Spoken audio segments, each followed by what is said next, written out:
Let's talk about some negotiation techniques for real estate wholesaling so you can get the best deals. Now, number one, when it comes to your negotiations, comes in the preparation stage. You want to make sure that you research the property before you even get on the phone call or set the seller appointment. We want to know what similar houses are selling for in the area, what the comparable seller data is going to tell us, because we can use that and leverage it in our sales process. Number two, whenever you're meeting with the seller, the research phase is done. This is either a phone call or in person. You want to make sure that you're focusing on building rapport. Because at the end of the day, people like to do business with those who they like and they trust. The rapport building stage is the most important ingredient in your sales process, because when you're able to win somebody over, they're going to open up and actually tell you about their situation so that you can listen to their pain points and give them a good offer based on their needs. Now, the next stage in the game, you want to make sure that you have active listening engaged. Too many of us salespeople feel like we want to cram our offer down the seller's throat. And at the end of the day, you don't want to have commission breath. If you step into the deal with commission breath, the seller's going to smell it all over you and they're not going to want to do business. In order to avoid this, we always focus on having a servant first mentality, right?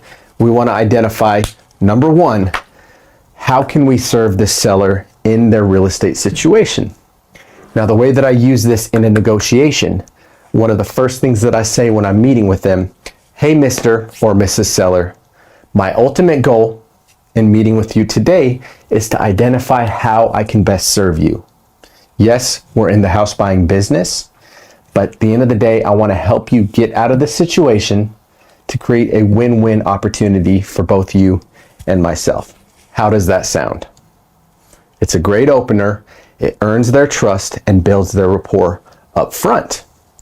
And from there, they're going to open up, and then you can use the playbook that we teach inside of our real estate investing network so that you can efficiently go down that sales process with more efficiency. We have a Discord group for our real estate investing community that we invite real estate investors to come in so you can learn the game and you can produce more predictable revenue inside of your business. Now, after we get through the rapport building stage, we're walking through situations with the seller.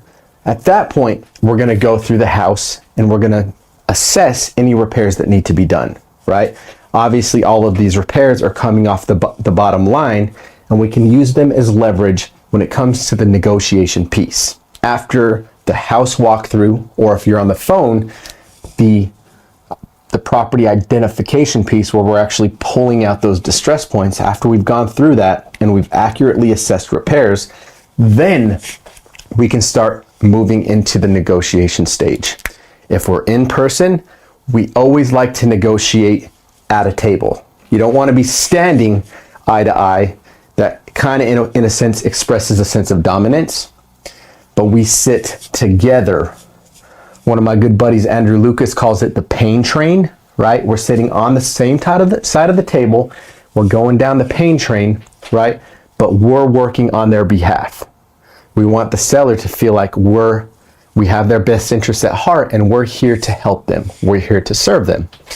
By sitting at a table, you guys can see eye to eye and you can walk through the process and figure out what that seller actually needs. Now, we'd love for you guys to come inside of the network so you can get in the game and you can learn proven systems to help you grow your real estate investing business. Click the link below and we'll see you in the Discord.